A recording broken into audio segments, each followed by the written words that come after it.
great success, and we're just going all in. Yeah, okay, so that's Carrier's Pike. We know just how good he is on this champion, but that is definitely the opposite of a tank. That is as far the opposite of a tank that you can possibly get. This guy cannot even get health.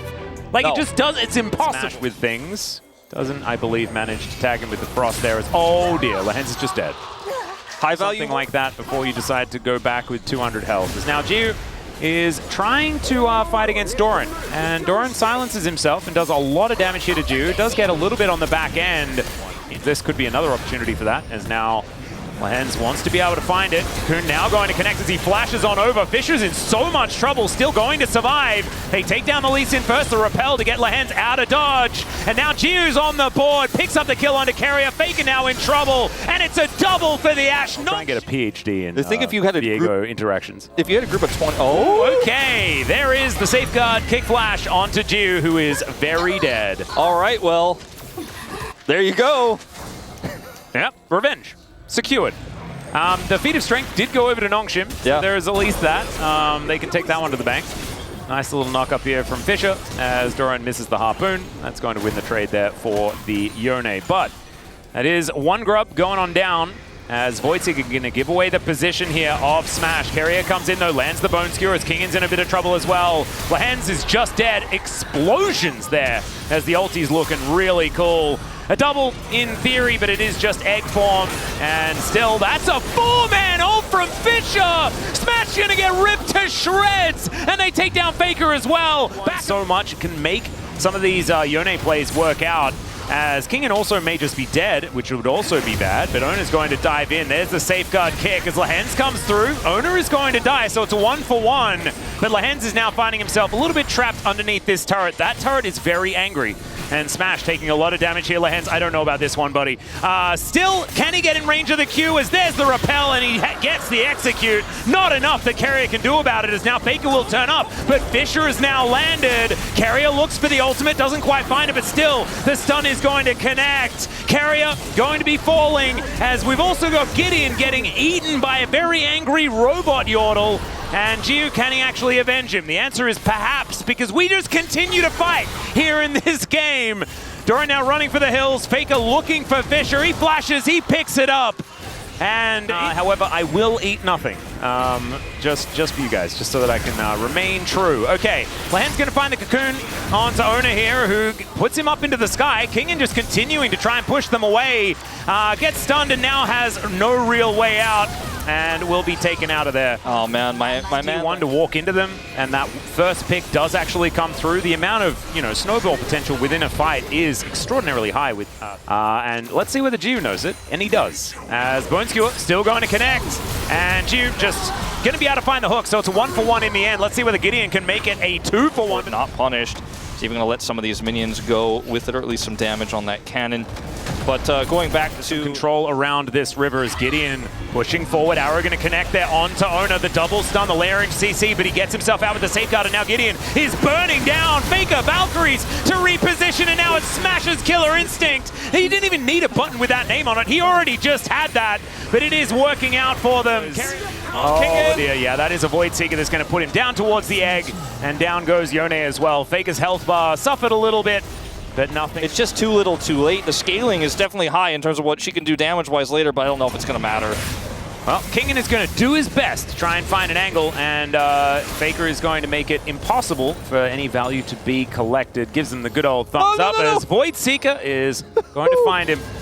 My goodness.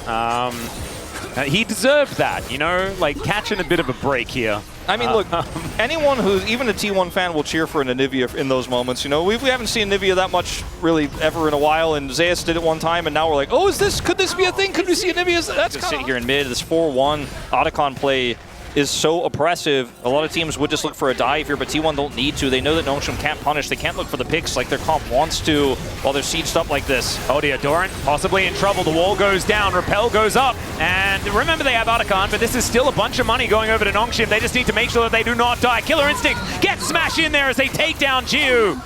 1 for 2. Time here. Yep, counter siege for Anivia is no joke, as now Fisher is going to take an equalizer ride. He did not want that. Another equalizer is there now in the form of a Valkyrie, and Faker didn't even really need it. This was not play. Yes, not the droids you were looking for. As Okay, Lehens is just thrown into a bone skewer. That was sexy. That was their lead.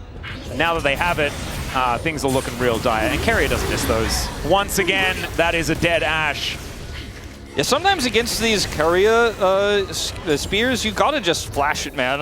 Yeah. You can't just be like, maybe I'll dodge. You don't dodge this guy. I mean, if I was playing against him, I would probably, my way of dodging it would be to be in the fountain. The problem is if you flash his hook, then you don't have your flash for his next one. He's not going to miss, you know.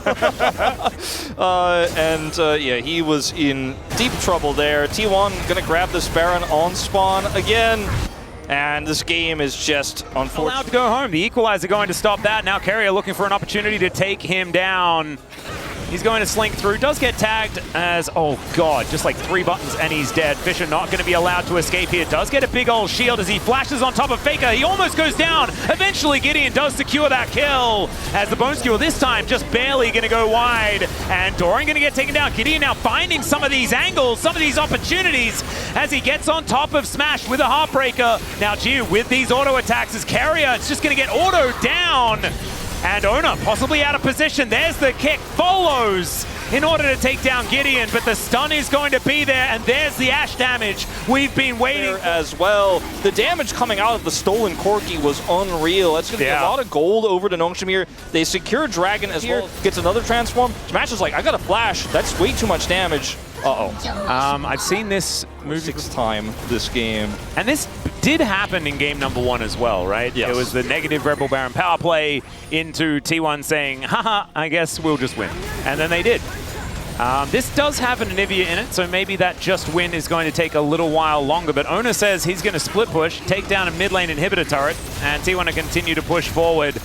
King gonna get just engaged on here by Keria. King goes golden. Keria likely to die as Gideon is just burning. That is going to be the rocket to take him down. Actually, the last tick of Ignite, I believe, was what removed him there.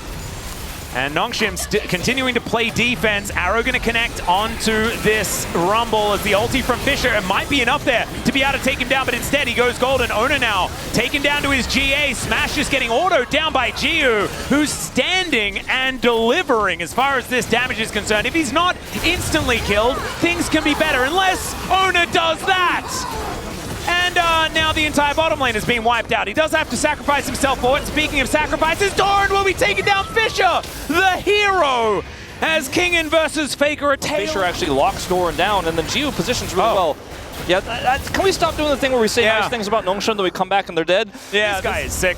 Ona now looking to try and connect that Q, but the arrow is going to be what lands.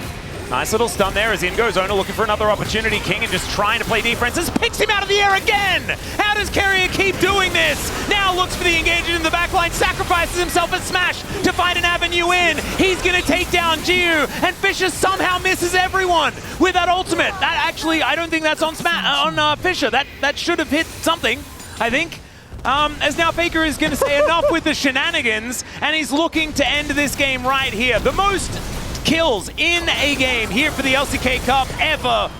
And Fisher is still going to try and get more, at least give more. It's 2 go down before Smash is given some time with this Nexus. Doran also going to be able to clear out the kill onto King and gets the ace. And this is going to be the 2-0 for T1. Welcome to the playoffs of the LCK Cup. You'll be up against either DRX or Humble Life Esports, depending on who wins.